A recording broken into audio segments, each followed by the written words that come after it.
भाजपा ने आज कुरुक्षेत्र में प्रदेश स्तरीय बैठक कर ट्रिपल इंजन की सरकार बनाने की रणनीति को अंतिम रूप दे दिया है।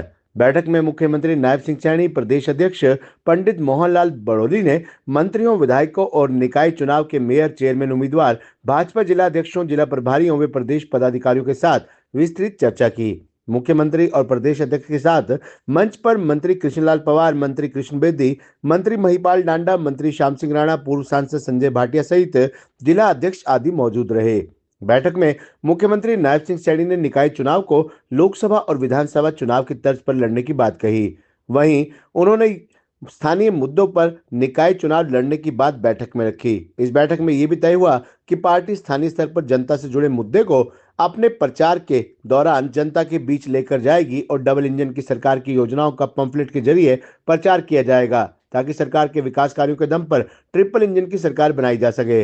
बैठक में मुख्यमंत्री नायब सिंह सैनी ने कहा कि प्रदेश के विकास के लिए नगर निकाय चुनाव को जीतना महत्वपूर्ण है। उन्होंने कहा कि निकाय चुनाव को लेकर जहां कार्यकर्ताओं में उत्साह है, वहीं जनता भी भाजपा को वोट देने के लिए तैयार है। पिछले 10 वर्षों में भाजपा सरकार ने बड़े बड़े काम किए हैं। उन्होंने कहा कि सरकार की योजनाओं और रचनाओं को जनता के बीच पहुंचाना है। उन्होंने कहा कि हमारी सरकार ने जो काम किए हैं वो तो बताने ही हैं, साथ ही होने वाले कार्यों की भी पक्की गारंटी देनी है। उन्होंने कहा कि भाजपा जो कहती है वह करके दिखाती है। लोगों के सुझावों को हम संकल्प पत्र में शामिल करेंगे। उन्होंने कहा कि 9 सदस्यीय संकल्प पत्र समिति का गठन हो गया है। इस समिति में मंत्री विपुल गोयल, मंत्री कृष्ण बेदी, विधायक शक्ति रानी शर्मा, विधायक निखिल मदान, मेयर कुलभूषण गोयल, प्रदेश उपाध्यक्ष वेदपाल एडवोकेट, पूर्व मेयर मदन चौहान, पूर्व मेयर अवनीत कौर और विजयपाल एडवोकेट को शामिल किया गया है। उन्होंने कहा कि हमारा विजन स्पष्ट है, लोगों की सेवा करना ही हमारा कर्तव्य है। नगर निकाय चुनाव में सरकार के मंत्री, विधायक, सांसद, केंद्रीय मंत्री लोगों के बीच में रहेंगे। उन्होंने कहा कि हरियाणा में जन आशीर्वाद से लगातार भाजपा की सरकार बन रही है। हर पात्र परिवार तक सरकार की योजनाएं पहुंच रही हैं, ताकि उन्होंने कार्यकर्ताओं से अपील करते हुए कहा कि कमल के फूल को ही प्रत्याशी मानकर हमें कमल खिलाना है। भाजपा प्रदेश अध्यक्ष ने उपस्थित पदाधिकारियों और उम्मीदवारों को चुनाव में किस तरह से आपसी तालमेल से सभी कार्यकर्ताओं को साथ लेकर काम करना है, ये भी समझाया। उन्होंने कहा कि हमारे कार्यकर्ता अनुशासित हैं और उत्साह से भरे हुए हैं। हम इस चुनाव में प्रचंड बहुमत के साथ सभी सीटें जीतेंगे। उन्होंने मुख्यमंत्री को विश्वास दिलाया कि झूठ और फरेब की राजनीति करने वाली कांग्रेस का खाता भी नहीं खुलने देंगे। भाजपा प्रदेश अध्यक्ष ने कहा कि क्षेत्र का विकास और सरकार की जन कल्याणकारी योजनाएं गरीब के घर तक पहुंचे, इस विचार को लेकर हम चुनाव मैदान में उतरेंगे। बड़ोली ने कहा कि माहौल भाजपा के पक्ष में बना हुआ है और जनता ट्रिपल इंजन की सरकार बनाने के लिए तैयार है। उन्होंने कहा कि जनता ने हरियाणा विधानसभा चुनाव में भाजपा को पूर्ण बहुमत देकर तीसरी बार सेवा करने का मौका दिया है। अब निकाय चुनाव में जनता क्षेत्र के नॉन स्टॉप विकास के लिए ट्रिपल इंजन की सरकार को ही चुनेगी। आपको बता दें कि बैठक से पहले प्रेस वार्ता कर भाजपा प्रदेश अध्यक्ष मोहनलाल बड़ोली ने कहा कि भाजपा ने अपना चुनावी एजेंडा तैयार कर दिया है। राज्य और केंद्र सरकार के 35 मुद्दों को चिन्हित किया गया है। डबल इंजन की सरकार के सभी मुद्दों को पंफलेट के जरिए घर घर पहुंचाने का काम निकाय चुनाव में करेंगे। उन्होंने कहा कि नगर निगम, नगर परिषद, नगर पालिका के अलग अलग पंफलेट होंगे। पंफलेट पर प्रदेश सरकार और केंद्र सरकार की सभी योजनाएं होंगी और संकल्प पत्र में क्षेत्र के हिसाब से ही मुद्दों को शामिल किया जाएगा। प्रेस वार्ता के दौरान कुरुक्षेत्र जिलाध्यक्ष सुशील वत्स, जिला मीडिया प्रभारी शैलेश वत्स, विक्रम शर्मा आदि मौजूद रहे। चुनाव में प्रचार के लिए बड़े लीडर के बुलाए जाने के सवाल पर उन्होंने कहा कि उम्मीदवार की डिमांड होगी तो राष्ट्रीय नेताओं को बुलाने से पार्टी कोई परहेज नहीं करेगी। उन्होंने कहा कि जनता का भरोसा भाजपा के साथ है। जनता अब कांग्रेस पर विश्वास नहीं करती। कांग्रेस ने सदा ही झूठ और फरेब की राजनीति की है, इसलिए जनता ने कांग्रेस को नकार दिया है। नायब सरकार के निर्णयों की प्रशंसा करते हुए उन्होंने कहा कि मुख्यमंत्री ने शपथ लेते ही 24,000 युवाओं को नौकरी दी, डीएससी समाज के लिए सर्वोच्च न्यायालय के आदेशों को लागू किया और डायलिसिस के मरीजों को निःशुल्क इलाज देने की व्यवस्था की। उन्होंने कहा कि भाजपा ने संकल्प पत्र में जो वायदे किए हैं उन्हें भाजपा सरकार पूरा करेगी। संगठन से संबंधित सवाल पर उन्होंने कहा कि 377 मंडलों पर चुनावी प्रक्रिया पूरी हो चुकी है। 20,629 बूथों पर टीम बन चुकी है। निकाय चुनाव के परिणाम आने के बाद संगठन पर्व को आगे बढ़ाया जाएगा। उन्होंने कहा कि भाजपा कार्यकर्ताओं की टीम निकाय चुनाव जीतने के लिए तैयार है। वर्तमान में चेयरमैन, पूर्व में चेयरमैन, सभी वरिष्ठों साथियों को यहाँ इस बैठक में आमंत्रित किया गया है। मैं आप सभी का धर्मधरा कुरुक्षेत्र में हार्दिक अभिनंदन और स्वागत करता हूँ। भारतीय जनता पार्टी जिला कुरुक्षेत्र के माननीय अध्यक्ष सुशील राणा जी से मैं निवेदन करूंगा, माननीय प्रदेश के माननीय मुख्यमंत्री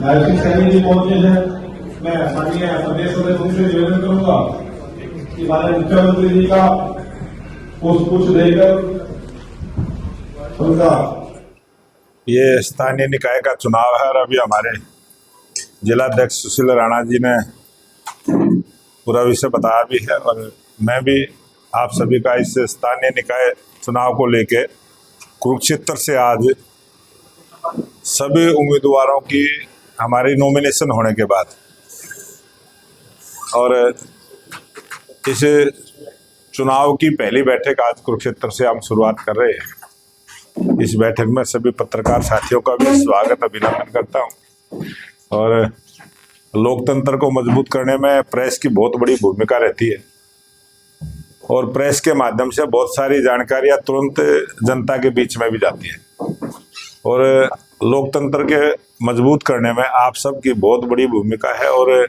इस चुनाव कैंपेन में बहुत सारी सभी जो उम्मीदवार हैं वो अपनी अपनी बात रखेंगे और आज जो भारतीय जनता पार्टी ने अपने सभी उम्मीदवारों का नॉमिनेशन होने के बाद आज सबको यहाँ बुलाया भी है। उसमें हम अपने आगामी चुनाव की पूरी योजना रचना और इस चुनाव को जिस प्रकार से लोकसभा और विधानसभा का चुनाव भारतीय जनता पार्टी के सभी कार्यकर्ताओं ने लड़ा है उसी प्रकार से इस चुनाव में भारतीय जनता पार्टी की पूरी टीम 10 नगर निगम के चेयरमैन के चुनाव, वार्डों के चुनाव, इसमें 2 उपचुनाव भी हैं सोनीपत और अम्बाला, 4 जो है नगर परिषद के चुनाव है, 1 उपचुनाव सोहना का भी है इसमें और नगर पालिकाओं के 21 स्थानों पर चुनाव है और कुछ नगर पालिकाओं पर भारतीय जनता पार्टी ने ओपन छोड़ा है, वहां पर बगैर सिंबल के चुनाव होगा। लेकिन फिर भी हमारे सभी कार्यकर्ता जैसे सिंबल पर हम चुनाव लड़ते हैं उसी प्रकार से उन स्थानों पर भी हमारी पूरी कार्यकर्ताओं की टीम, जो हमारी बूथ की कमेटी, जो हमारे जिला के प्रदेश के पदाधिकारी है, हमारे विधायक हैं, जनप्रतिनिधि हैं, वो सभी चुनावों में अपने कार्यकर्ताओं की पहचान करते हुए हम इस चुनाव में जा रहे हैं। और आज हरियाणा प्रदेश में डबल इंजन की सरकार भारतीय जनता पार्टी की है।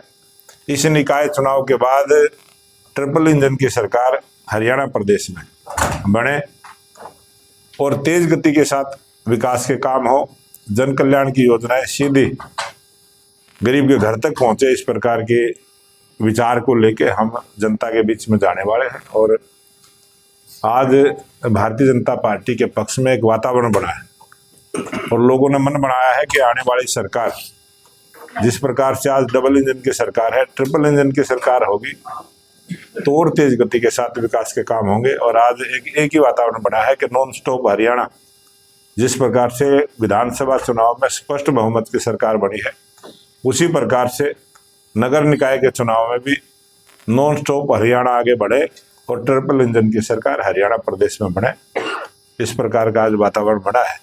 और आने वाले 2 मार्च को जब चुनाव होगा तो एक तरफा वातावरण भारतीय जनता पार्टी के पक्ष में रहने वाला है। सर, आज सभी विधायक मंत्री यहाँ पर प्रदेश स्तरीय मीटिंग आज हमारे सभी जो प्रत्याशी भारतीय जनता पार्टी ने उतारने का काम किया है वो सभी प्रत्याशी आएंगे। सभी हमारे 48 विधायक हैं, मंत्री, मुख्यमंत्री और जो 3 निर्दलीय विधायकों ने समर्थन दिया है, वहां पर भी हिसार में चुनाव है। एक निर्दलीय विधायक गन्नौर से है लेकिन वहां कोई चुनाव नहीं है। इसी प्रकार से एक निर्दलीय विधायक का समर्थन हमें बहादुरगढ़ से है, वहां भी चुनाव नहीं है। इसलिए कल जब नॉमिनेशन हुए हैं तो हम सब विधायकों को हमने बुलाया था और ये सभी विधायक हमारे उसमें रहे हैं। आज पार्टी की मीटिंग में हिसार से जो विधायक हैं उनको बुलाया। अध्यक्ष जी, कांग्रेस पार्टी में गुटबाजी अक्सर देखी गई है, क्या भारतीय जनता पार्टी भी उसी राह पर? अगर हम देखें अम्बाला की बात करें, अम्बाला में ऐसे नगर निगम के जो नगर निकाय के जो चुनाव है, ऐसे प्रत्याशियों को पहले नाम घोषित किए गए थे जिनको अनिल विज ने जिन पर एतराज किया और विज साहब का कहना यही था कि उन लोगों को प्रत्याशी बनाया गया है जो आजाद प्रत्याशी के साथ खड़े थे, यानी भारतीय जनता पार्टी विरोधी प्रत्याशियों के साथ खड़े थे, और बाद में लिस्ट बदलनी पड़ी, ऐसा किस कारण से हुआ? जो उन्होंने बताया, आपको बताया है, आपने मेरे को बताया है। बयान आया नहीं, बयान आया था, मैं वही बता रहा हूँ। अगर कोई ऐसा था तो उस त्रुटि को ठीक करके दोबारा से लिस्ट जारी करिए। जो संशोधन सूची हमने जारी की है उसको ठीक करते हुए, दुरुस्त करते हुए उसको जारी किया। तो जी। कोई बड़े नेता को पहले यहाँ पे आई है। हमारी हरियाणा प्रदेश का स्थानीय निकाय का चुनाव है। ये पूरा चुनाव हमारा जो हरियाणा का बीजेपी की लीडरशिप है वो इसको लड़ेगी। और ये स्थानीय निकाय चुनाव में हो सकता है किसी उम्मीदवार की कोई डिमांड आएगी तो उस प्रकार से हम निर्णय करेंगे। कोई जो हमारे बड़े नेता है, राष्ट्रीय स्तर के नेता है, उनको भी बुलाने में कोई परहेज नहीं है हमें, ना उनको आने में परहेज है, क्योंकि ये 10 दिन का चुनाव है और स्थानीय मुद्दों पर ज्यादा, स्थानीय मुद्दों को लेकर चुनाव है। छोटे छोटे वार्डों के चुनाव है बहुत सारी, तो नगर पालिकाएं ऐसी हैं कि एक बूथ पे ही चुनाव है, एक बूथ का चुनाव है, तो पार्टी का सभी कार्यकर्ता इस चुनाव में लगे। क्या भाजपा ने एजेंडे तैयार कर लिया जो भारतीय जनता पार्टी का पूरा एजेंडा हमने बना लिया है और हमारे जो स्टेट के और केंद्र के जो मुद्दे हैं वो 35 मुद्दे चिन्हित किए हैं। वो पंपलेट भी हम घर घर पहुंचाने का काम करेंगे और जो जिस नगर पालिका का, नगर परिषद का और नगर निगम का अलग अलग भी एक पंपलेट हम तैयार करेंगे। जो वहाँ की जिस प्रकार की डिमांड जनता की है, जो काम जनता चाहती है, उस प्रकार का भी एक पंपलेट हम जारी करेंगे। तो एक पंपलेट के ऊपर प्रदेश की और केंद्र की सारी योजनाएं रहेंगी और एक पर जो हमारा संकल्प पत्र बनेगा, वो संकल्प पत्र भी जितने स्थानों पर चुनाव है, प्रत्येक चुनाव क्षेत्र का अलग से संकल्प पत्र एक उसके साथ जोड़ने का काम करेंगे और उन्हीं मुद्दों को लेकर हम जनता के बीच में जाएंगे। कांग्रेस के यहाँ के मौजूदा विधायक और जो उनके ऑब्जर्वर आए थे, उन्होंने कहा था कि कांग्रेस के जितने भी कैंडिडेट हैं वो सिंबल पर चुनाव लड़ेंगे। अब सिर्फ 2 चेयरपर्सन है वो सिंबल पर लड़ रहे हैं, कहीं ना कहीं एक खलबली का माहौल है, क्या कहें? नहीं, ये कांग्रेस पार्टी तो शुरू से ही इस प्रकार से काम करती है। वो कहते कुछ है, करते कुछ है। वो बताएंगे कुछ, असलियत में कुछ और होगा। तो ये झूठी बयानबाजी करने की कांग्रेस पार्टी की आदत बन गई है। ज्यादा उनके बारे में हम बोलना नहीं चाहते, क्योंकि हम तो जनता की बात को लेकर जनता के बीच में जाने वाले हैं, जनता से आशीर्वाद मांगने के लिए जाएंगे। इस प्रकार का झूठ फरेब की राजनीति हमने कभी की नहीं है, ना हम करने वाले हैं। और जो हमने कहा है वो करके दिखाया है।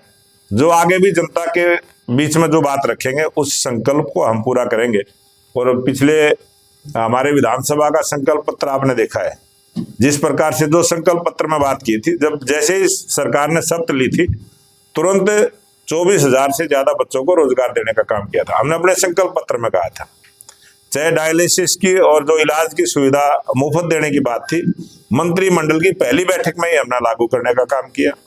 डीएससी समाज को जो हमने अपने संकल्प पत्र में कहा था कि हम जो सर्वोच्च न्यायालय का फैसला उसको लागू करेंगे, मंत्रिमंडल की पहली बैठक में ही लागू करने का काम किया। जितनी बात हमने संकल्प पत्र में की है उन सबको हमारी सरकार ने, थोड़ा समय हुआ है, अभी जैसे ही 100 दिन पूरे हुए थे, मुख्यमंत्री जी ने प्रेस की थी और एक एक बात को गिरवाने का काम किया था। इसी प्रकार से सभी बातों को लेकर जनता के बीच में जाने वाले हैं। अध्यक्ष जी, ये जो जिला अध्यक्ष बनने भारतीय जनता पार्टी की लिस्ट कब तक आ जाएगी? ये हमारा जो संगठन का पर्व चला था उसमें हमारे 377 मंडलों के मंडल अध्यक्षों की चुनावी प्रक्रिया पूरी हुई है। 20,629 बूथ है, प्रत्येक बूथ के बूथ अध्यक्ष और बूथ की टीम बनी है। और जैसे ये चुनाव 12 तारीख को इसका रिजल्ट आएगा, उसके तुरंत बाद अपने जो हमारा संगठन पर्व है उसको हम आगे बढ़ाने का काम करेंगे। Thank you. थैंक यू जी, धन्यवाद आप सब।